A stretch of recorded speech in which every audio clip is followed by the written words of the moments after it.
Salut, c'est Trado. Voilà mon commentaire pour le Gold, séance de demain, mercredi 9 décembre.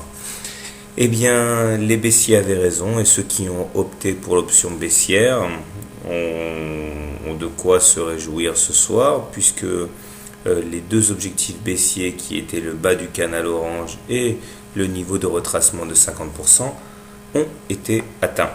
Alors effectivement, c'est ce que je viens de raconter, la chute d'aujourd'hui prend fin sur les 1126, à savoir les 50% de retracement de Fibonacci. On a coutume de dire en trading, en bourse, qu'on monte par l'escalier, on descend par l'ascenseur, et c'est un petit peu ce qui s'est passé. En 5 séances, on a effacé 50% de la hausse qu'on avait accumulée.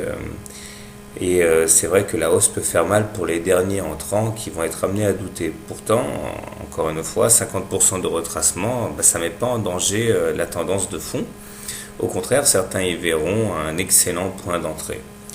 Bien sûr, ce n'est pas du côté des indicateurs techniques qu'il faudra se rassurer, puisque le stochastique attaque sa zone de survente. Le momentum est clairement négatif et le MACD a croisé son signal depuis belle lurette et s'enfonce vers le sud. Nous pouvons également remarquer que la M20 n'a toujours pas inversé sa pente. Par contre, la M7, elle, risque de caper assez sévèrement les cours. Et lorsque le prochain test aura lieu, on risque d'avoir des difficultés à passer une M7 avec une pente aussi négative. Toujours est-il que, et je le répète, 50% de retracement, c'est un excellent point d'entrée. Alors comment trader le gold demain? Si vous voulez mettre à profit ce retracement pour entrer long, eh bien je pense que nous avons la possibilité de rentrer sur les niveaux actuels. Il faudra par contre sortir si on clôture sous le niveau de retracement des 50%. L'objectif étant ni plus ni moins que d'aller chercher les précédents plus hauts.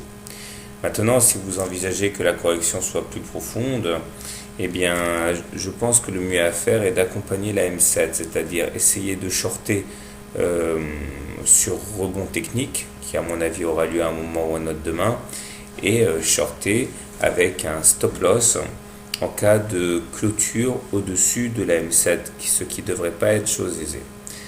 Voilà, personnellement, je privilégie un trade haussier, absolument. Donc c'est plutôt un trade graphique qu'un trade technique que je vais faire demain. Voilà, bonne soirée et bon trade, à demain.